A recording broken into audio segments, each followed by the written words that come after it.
They mocked the tiny human until their elite predator called him Family Part 1.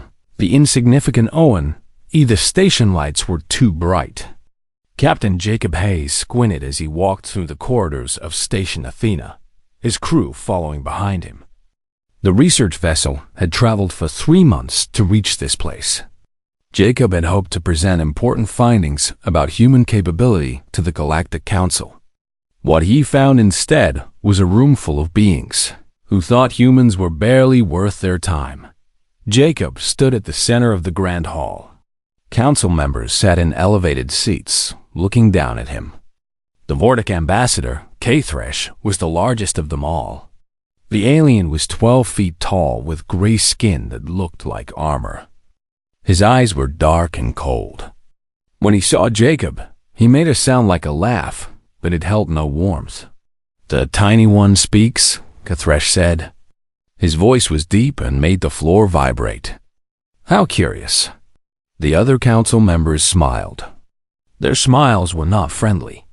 They were the smiles of beings who saw Jacob as something less than fully alive.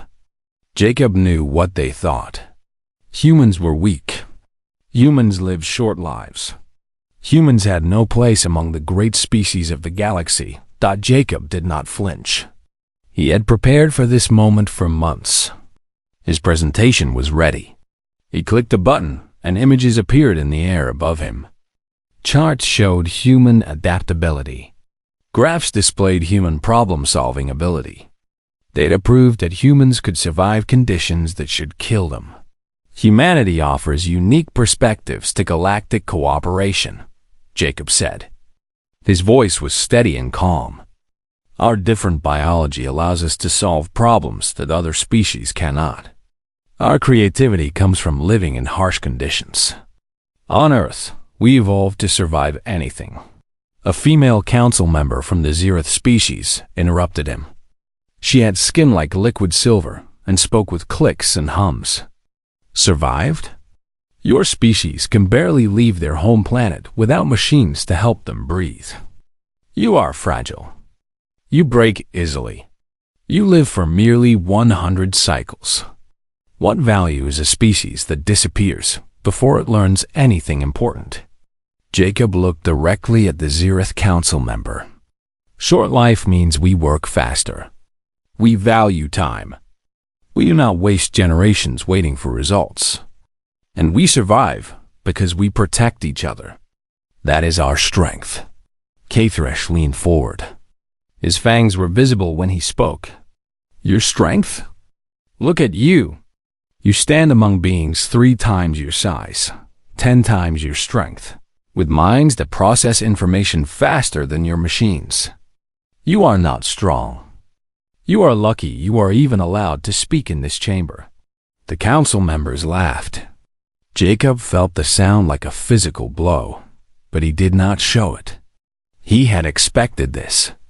Arrogance was something every species seemed to develop once they gained power. Jacob was gathering his materials when alarms suddenly screamed through the station. The lights flickered red. Council members stood up, confused. A voice cut through the chaos. Emergency transmission. Vortic exploration vessel Delta 7 has crashed on planet Kessler 9. Communication is lost. All hands are presumed dead. The chamber went silent. Kessler 9 was known to be deadly. The atmosphere was toxic. Radiation burned everything. Predators the size of buildings walked the surface. No rescue was possible. Everyone knew this. K-Thresh roared. It was a sound of rage and pain. He stood so high that he nearly touched the ceiling. His hands became fists. The younger Vortic with him made soft clicking sounds. That was K-Thresh's offspring, Jacob realized.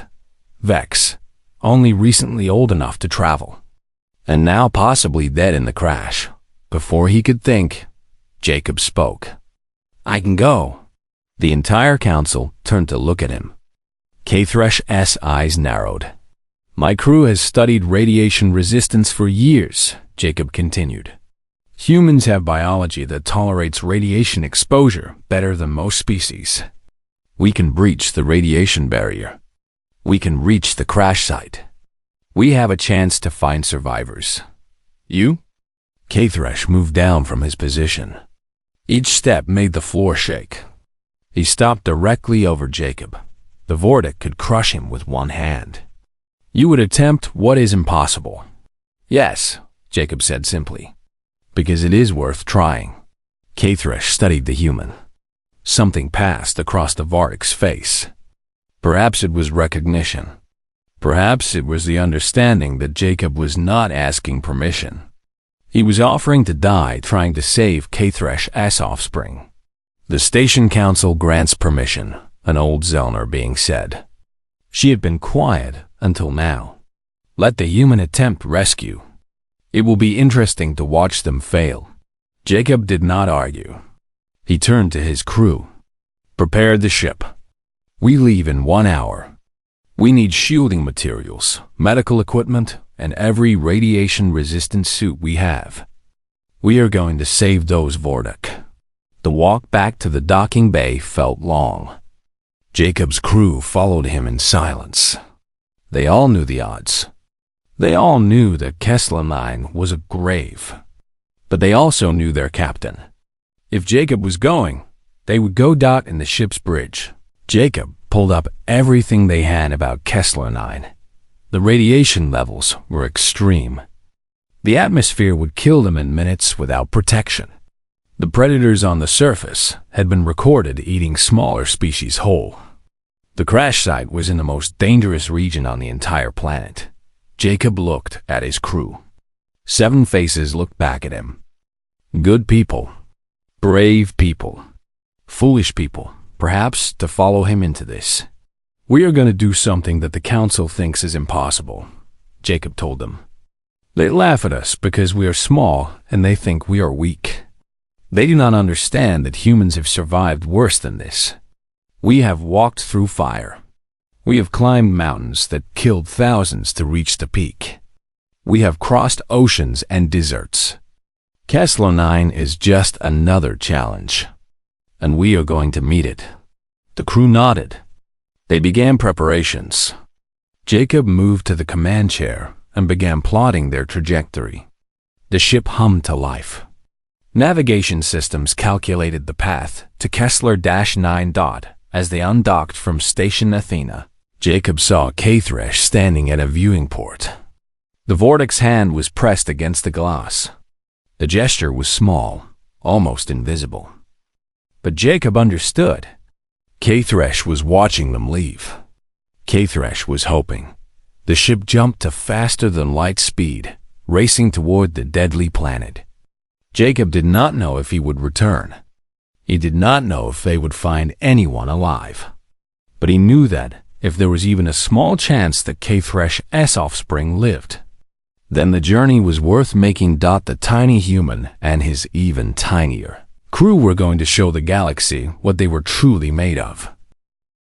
They mocked the tiny human until their elite predator called him family. Part 2. The human shield Kessler 9 was worse than the data suggested. The radiation tore at the ship as it entered the atmosphere. The hull glowed orange from friction and radiation absorption. Jacob gripped the armrests of his command chair as the vessel descended through clouds of toxic gas. The color was wrong. Green and purple swirled together. Lightning crackled across the sky, but the bolts were white and burned with radiation. Radiation levels at maximum, the navigator called out. Hull integrity at 93% and dropping. Keep descending, Jacob commanded. Stay on course for the crash site coordinates. The crash site appeared through the clouds. The Vortic vessel was enormous. Even broken and burning, it was 3 times the size of Jacob's entire ship. Large sections had torn away from impact. The engines had exploded, leaving a crater burned into the rocky ground. Fire still burned in some sections, flames that glowed an eerie blue color from the radiation in the atmosphere.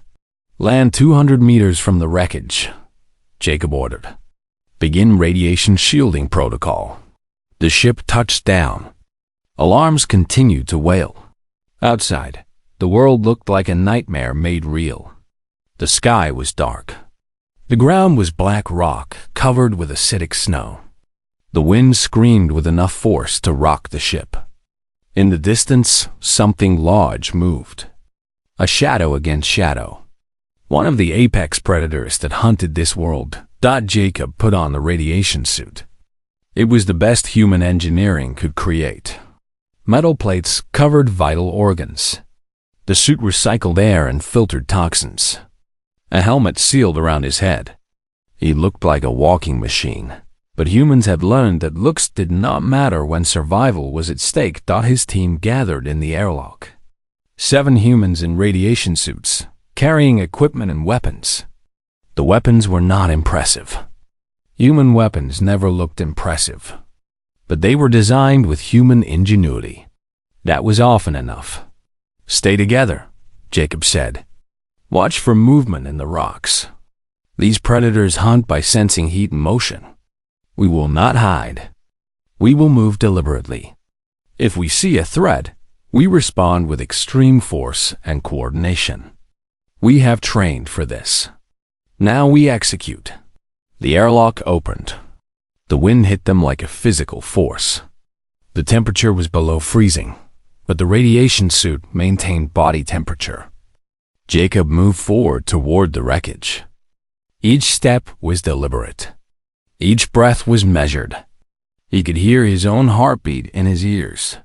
The crash site was a graveyard. Vortic bodies lay scattered. Some were burned. Some had been torn apart. Acid rain had eaten away at the metal around them. Jacob moved through the horror with a steady mind.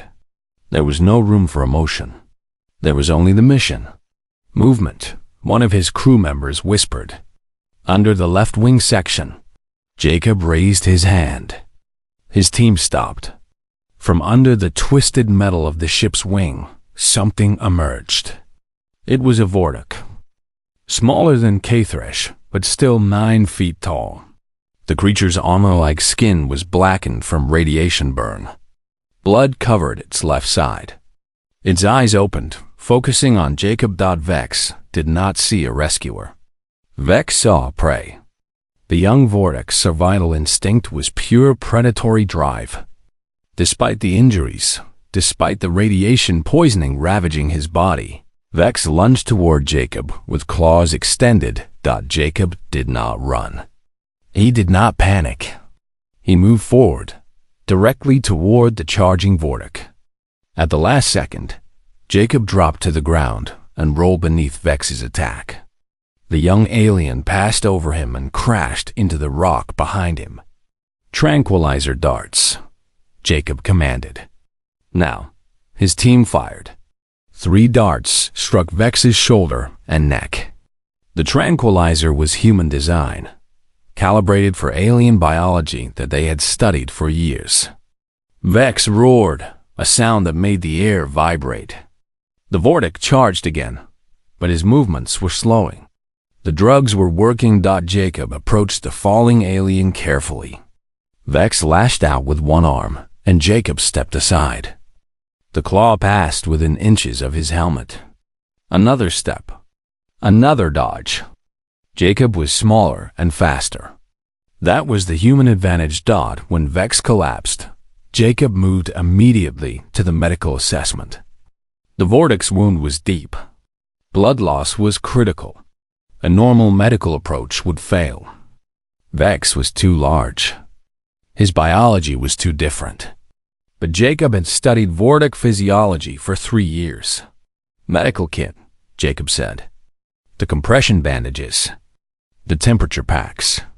His team provided the equipment. Jacob worked quickly. He applied compression wrapping that would maintain pressure on the wound. He placed temperature packs against Vex's side. Vortic biology relied on precise thermal regulation. The injury had disrupted that system. The packs would stabilize it. "Help me move him," Jacob said. It took 3 team members to lift Vex. The Vortic was unconscious but heavy. They carried him toward the ship. Behind them, rocks shifted. The predators were coming. Jacob could hear them breathing, a sound like wind through a cave. "Run," Jacob said. They moved faster. The predator emerged from behind a rock formation. It was a shape of teeth and claws, 20 feet long with skin that looked like boiled leather. It screamed a sound that was pure hunger. Jacob turned and held up one of the human weapons. It was a flare gun, designed for ship emergencies. It was not a weapon by alien standards. But Jacob aimed it and fired. The flare shot out like liquid fire, exploding in the air above the predator. The creature shrieked and recoiled. It was not the flare that frightened it. It was the sudden fire and light, unexpected and aggressive. Humans had learned long ago that predators respected confidence and firepower, even when that firepower was small. Jacob fired again. The predator roared and turned away, disappearing into the darkness. His team ran for the ship. They carried Vex inside the airlock. The door sealed behind them. Jacob removed his helmet as soon as they were inside. He was breathing hard. His heart was racing, but the fear was gone. This was what humans did. They survived. They adapted. They won. Over the next hours, Jacob tended to Vex. He cleaned the wound with human antiseptic. He monitored the Vardak's body temperature. He set bones that had fractured. He did everything a human could do with alien biology, but he only partially understood. As Vex's consciousness slowly returned, Jacob sat beside the medical pod. The young Vardak's eyes opened. For a moment they were filled with pain and confusion. Then Vex saw Jacob. The Vardak watched the human. Watched this small, fragile creature that had not run, had not attacked, had instead shielded him from danger and healed his wounds. Vex's predatory mind struggled to understand. This was not prey. This was not an enemy. This was something that Vex's culture had no word for. This was family. They mocked the tiny human until their elite predator called him family. Part 4. The Council's RSAKO9G. The ship appeared at Station Athena exactly 13 hours after it had left. The docking procedures were handled by automatic systems. Jacob was still unconscious in the medical bay, his body absorbing massive amounts of energy treatment to repair radiation damage. The crew moved carefully around him, monitoring every vital sign. Vex emerged from the docking platform before the airlock had fully opened. His wounds had reopened from the effort of rescuing Jacob. Blood dripped from his armor-like skin. Patches of flesh were burned where radiation had eaten away at his body. He looked destroyed. He looked like a warrior returning from a war he had lost, but his eyes were clear. And they were focused on one thing, reaching K-Thresh, the Vardak. Ambassador was at the observation deck when his offspring walked through the doors. K-Thresh's massive frame went rigid. He had received reports that the rescue mission was impossible. He had begun preparing himself for the loss of Vex. Now his offspring stood before him, alive. K-Thresh moved forward to embrace his young one. Vex did not embrace him back. Instead, the younger Vardak placed one clawed hand on K-Thresh's shoulder and pointed toward the medical bay with his other hand. "The human?" Vex said in simple words. "He saved me. He will die from the radiation. But I brought him back. I claim him as family." The words struck K-Thresh with the force of a physical blow. In Vardak culture, claiming someone as family was the highest honor. It meant absolute loyalty. It meant that family came before everything else, even survival. It meant that Vex had bonded with an alien species in a way that no Vardak had ever done before. K-Thresh did not need to ask questions. He followed his offspring to the medical bay. Jacob lay in the treatment pod, his body covered in medical equipment. The human skin was burned. His cells were damaged. The doctors had given him a 50% chance of survival. K-Thresh stood over the unconscious human for a long moment. Then he looked at Vex. "Tell me what happened," K-Thresh said. Vex spoke for nearly an hour. He described how Jacob had refused to hide, how the human had shielded him from predators, how Jacob had used cunning and speed and tactics that no Vortic could have imagined, how Jacob had volunteered to cross the radiation zone knowing he would not survive, how Jacob had done all of this not for glory or payment, but simply because it was right. "He is not strong," Thresh said slowly. "Not by our standards. He is the strongest thing I have ever seen," Vex replied. "He had the power to live, and he chose to die so I could survive. He chose to protect me even though I attacked him. He chose family over himself." K-Thresh understood. The Vortic ambassador left the medical bay and made his way to the council chamber. He arrived during an emergency session.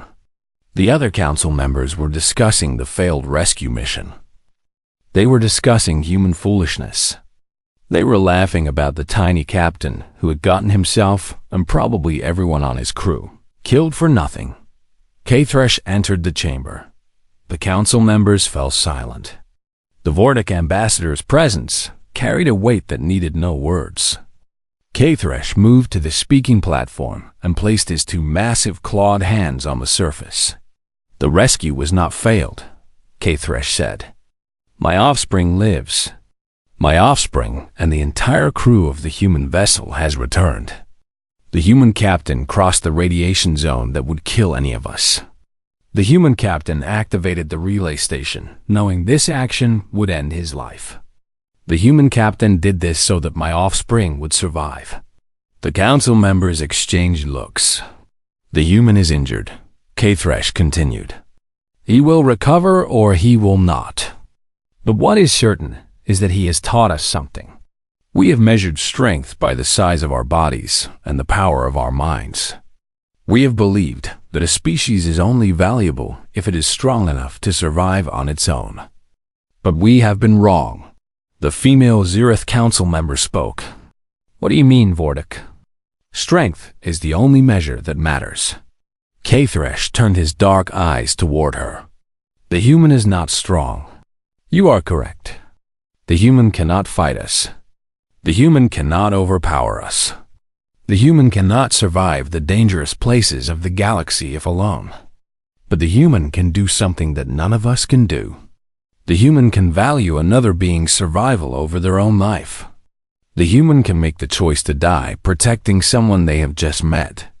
The human can see weakness and respond not with dominance, but with protection." K-Thresh paused. The chamber was completely silent now. "I am Vortic," K-Thresh said.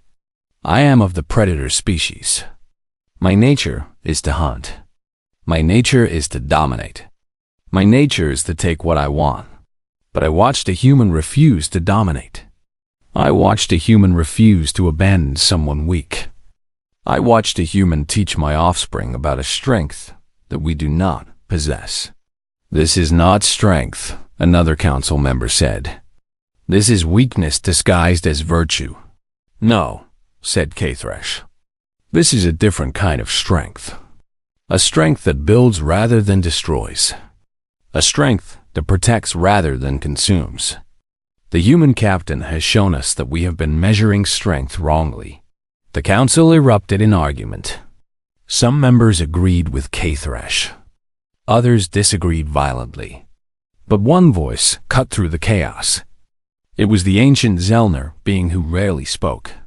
"The Vortic is correct," the old being said. "I have lived for 3,000 cycles. I have seen hundreds of species rise and fall. The species that survived were not always the strongest. They were the species that worked together. They were the species that protected each other. The human has shown us something valuable." The vote took 2 hours. Debate raged. Council members argued about rights and status and what humans deserved. But in the end, the decision was clear. Humanity was elevated from the status of primitive species to recognized civilization. Humans were granted rights to colonization and exploration. Humans were granted the protection of the Galactic Alliance. K-Thresh made one final statement. The human captain, Jacob Hayes, will be recognized as the ambassador of humanity to the Galactic Council. All humans will be treated with the respect due to a citizen of the Alliance. And anyone who doubts this decision should witness what I have witnessed. Should see what a human is truly capable of when given the opportunity. The council chamber fell silent. In the medical bay, Jacob's body continued to heal. His human physiology, shaped by millions of years of surviving on a harsh world, fought back against the radiation damage. His cells worked to repair themselves. His body strengthened, and in the observation areas where crew members gathered, humans and aliens stood side by side. The humans were proud. They had been mocked, and their captain had proven them worthy. The Vortic were thoughtful. They had learned that strength came in many forms. Station Athena would never be the same. The tiny human had changed everything. They mocked the tiny human until their elite predator called him Family, Part 3, Redemption. Through SA Saris of seeing magnetic storms came without warning. One moment, Kessler 9 had been dangerous but manageable. The next moment, the planet's magnetic core shifted. Radiation barriers that had been predictable became unpredictable.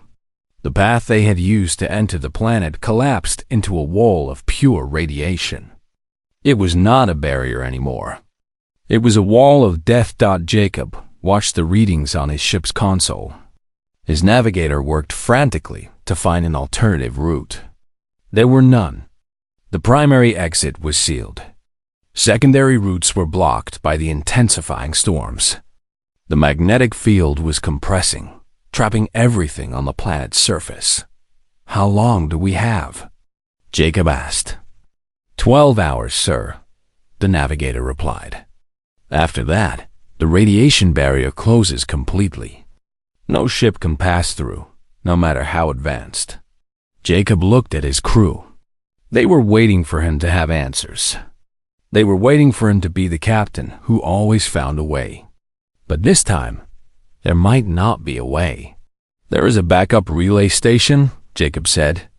The words came slowly. He had been reviewing data while Vex recovered. Deep in the planet's crust, buried 3 kilometers beneath the surface in the most dangerous radiation zone, was an automated station from an ancient alien civilization. It had the power to create a temporary passage through the magnetic barrier. One passage, large enough for one ship. "The radiation levels in that zone are lethal," one of his engineers said. "Even our suits will fail." "I know," Jacob said. He did not say that he would go alone. He did not say that he was willing to die. He simply began preparing. He checked the radiation suit. He loaded equipment into a small transport vehicle designed for surface exploration. He did not discuss the plan with anyone because discussing it would make his crew try to stop him. Vex watched from the medical pod. The young Vortic's healing was progressing faster than Jacob had expected. Vortic physiology was remarkable. But Vex was still injured, still weak. The journey to the relay station would kill him. Jacob was at the airlock when Vex's voice stopped him. "Where do you go?" Vex asked. The Vortic's accent was thick, but his meaning was clear. The young alien had been learning human language from listening to crew conversations. Jacob turned. "I have to reach the relay station. I have to activate it so we can escape this planet." "I go with you," Vex said. He tried to stand, but his body failed him. The Vortic fell back against the medical pod. "No," Jacob said firmly. "You stay here. You rest. You heal. Your father is waiting for you." Vex's eyes fixed on Jacob. "The relay station. You will die there." "Yes," Jacob said. It was not a lie. "Probably. But you will live. Your father will live. The rest of the crew will live. That matters more than one human." Something changed in Vex's eyes. The Vortic had been raised in a culture of strength and dominance. In Vortic society, the strong protected themselves. The weak were left behind. But something about what Jacob had just said violated every instinct Vex possessed. In Vortic culture, there was one bond that transcended all others. The bond of family. Family was worth dying for. Family was worth anything. But humans were not family. Humans were alien. Yet this human was willing to die for Vex without question, without hesitation, without any expectation of return. Vex understood. This human was not just saving him. This human was claiming him as family. Jacob did not wait for a response. He sealed the airlock and descended to the surface. The radiation suit was the best human engineering could create, but it was just cloth and metal and science. Against the radiation in the deep zones, it would fail eventually. Jacob had perhaps 2 hours before the suit broke down. Perhaps 3 if he was fortunate. The relay station was located at the edge of the radiation zone, but reaching it meant traveling through open radiation to activate the VOS mechanism. The transport vehicle moved quickly across the hostile ground. Jacob drove with one hand and monitored radiation levels with the other. The needle on the meter climbed steadily. 50 rads per hour. 100 rads. 200. The suit warned him. The alarm sounded. Jacob reached over and silenced it. He did not need warnings. He needed focus. The relay station appeared as a small dome emerging from the rock face. Jacob parked the transport outside and ran. The radiation at this location was beyond dangerous. It was annihilation. Jacob could feel it through the suit. The warmth becoming heat, becoming pain. His cells were dying. He could feel his own body betraying him. He reached the dome. The entrance recognized him as a living being and opened. Inside, the radiation was blocked. His suit's alarm stopped screaming. Jacob moved to the control panel. The interface was alien, but human technology had learned to decode ancient systems. Jacob worked the controls. The relay mechanism began to activate. Deep beneath the planet's surface, ancient technology stirred to life. A beam of focused energy shot upward, disrupting the magnetic barrier. A temporary passage opened. One passage. Large enough for one ship. Jacob's vision blurred. The radiation exposure was catching up with him. His hand shook as he confirmed the activation sequence. The passage would remain open for exactly 1 hour. Long enough for his ship to escape. Jacob turned to leave the relay station. His legs barely obeyed. The radiation was everywhere now, in his suit, in his body, killing him from the inside out. He took 1 step, 2 steps. The world was spinning. Something massive slammed into him. Vex's body crashed into Jacob's, carrying them both forward. The young Vortic was covered in blood from the effort of moving too soon, but his eyes were clear. Vex had defied the pain. Vex had defied the injuries. Vex had crawled from the ship and struggled through the radiation to reach Jacob. Vex grabbed Jacob's body and lifted him. The Vortic's strength was returning. The young alien ran, carrying the small human like a parent carries a child. The radiation tore at Vex's flesh, but the Vortic did not slow down. In Vortic culture, when you bonded with family, you protected them. You died for them if you had to. Vex reached the transport vehicle with seconds to spare before his legs gave out. He crashed into the passenger seat, Jacob held against his chest. The Vortic's massive claws began operating the controls. He had watched human crew members move the vehicle. He understood the concept. He pressed the button that started the engine. The transport lurched forward. Behind them, radiation burned everything. Vex drove toward the ship with a Vortic's single-minded determination. Nothing mattered except reaching safety. Nothing mattered except protecting family. They reached the ship. Vex's strength was failing. The young Vortic collapsed inside the airlock, Jacob still cradled against his chest. Jacob was unconscious, his body damaged by radiation exposure beyond what human physiology could normally survive. But Jacob was human. Jacob's body had evolved in the harsh radiation of Earth's young atmosphere. Jacob's cells had developed remarkable recovery mechanisms. Jacob would live. It would take time. It would take healing. But Jacob would live. Vex draped one massive clawed hand across the unconscious human. In that gesture, in that moment, Vex declared to the universe what Jacob already knew. This human was family. They mocked the tiny human until their elite predator called him family. Part 5.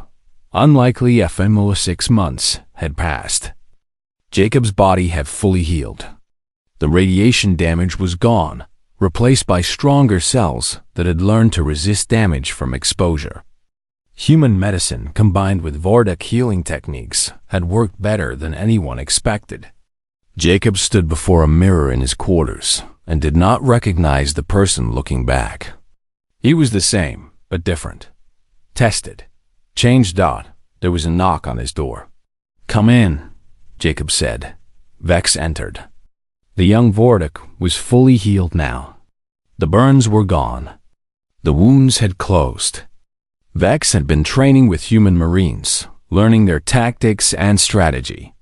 At the same time, Vex had been teaching humans about Vortic strength and Vortic honor.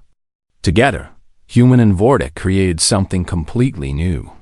"The ambassador ceremony is beginning," Vex said. His accent had nearly disappeared.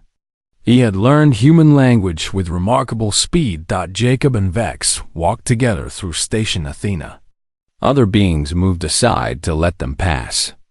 A Vortic and a human moving with complete trust and unity. It was something that would have been impossible before the rescue mission. Now it was becoming normal. The ceremony was held in the Grand Council chamber. Every council member attended. Kthresh stood at the center of the room, his massive frame casting shadows across the floor. When Jacob entered, Kthresh bowed. It was a gesture reserved only for respected equals in Vortic culture. The other council members watched in silence. "Jacob Hayes," Kthresh said formally, "I acknowledge you as the ambassador of humanity to the Galactic Council. You have earned this position through action, not words. You have proven that humans are worthy of respect." Jacob accepted the ceremonial seal of office. It was a small crystal that contained the codes needed for human diplomatic access to all council worlds. It was simple, but it represented everything that had changed. The ceremony ended, but the gathering did not disperse. Instead, council members approached Jacob. The Zereth delegate who had mocked humanity before the rescue now spoke carefully. "We would like to request human advisors for our delegation. Your perspective on problem solving would be valuable." One by one, other species made similar requests. Some wanted human engineers. Others wanted human scientists. All of them wanted to understand how humans solve problems differently. All of them wanted to access the unique perspective that humans brought. In the following weeks, the first official human delegation arrived at Station Athena. Engineers and scientists and diplomats stepped off transport vessels to begin their work. They marveled at the technology. They exchanged knowledge with alien species. They proved, through action, that humans belonged in the galactic community. Jacob divided his time between ambassador duties and training exercises. He worked with human soldiers who had been assigned to Station Athena. He taught them advanced tactical concepts. And in every training session, Vex was present, combining human agility and human thinking with Vortic strength. One afternoon, during a training exercise in the station's combat simulator, a younger Vortic made a comment that stopped the entire training ground. "These humans are barely competent," the younger alien said loudly. They should not be here. They are weak. They should return to their small world. The training ground fell completely silent. Every human and every Vortic who was present understood what was about to happen.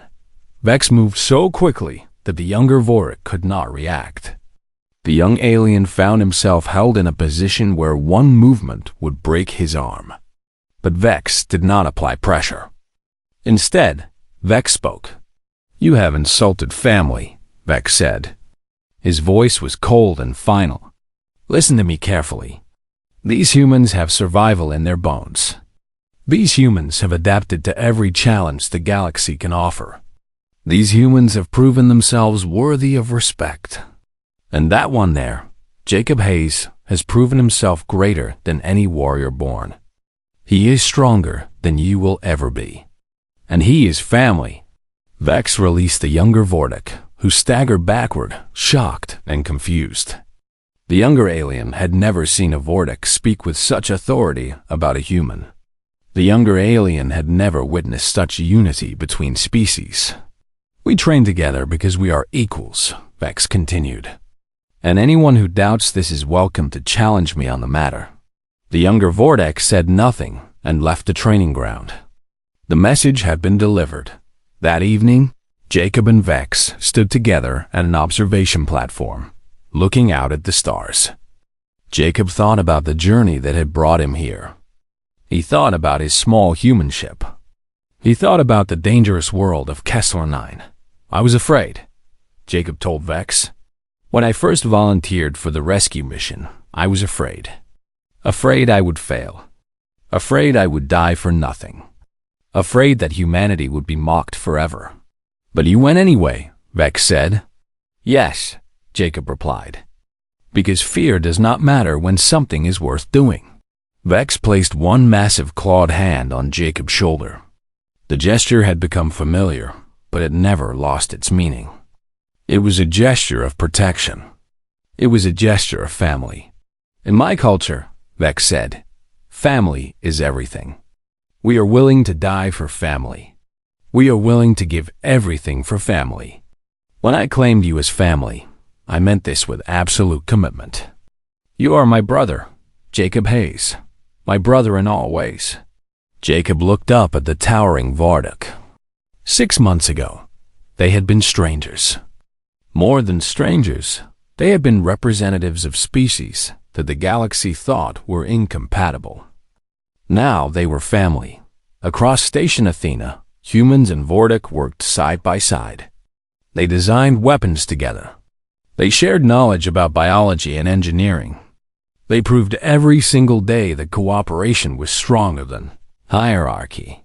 The tiny human had come to the Galactic Council as a joke. The council members had laughed at him. They had expected him to fail. They had mocked humanity as weak and insignificant. But Jacob had done something that no amount of strength or power could do. He had changed minds. He had built bridges. He had shown that humans belonged in the galaxy, that the story of what happened on Kessler 9 spread throughout human space. Every school taught children about Captain Jacob Hayes and his willingness to sacrifice. Every soldier trained with the understanding that protection of others was the highest calling. Humanity's reputation changed from primitive species to culture of honor and sacrifice. And every time the story was told, the tellers emphasized one thing. The tiny human had not defeated the Vortic with weapons or strength.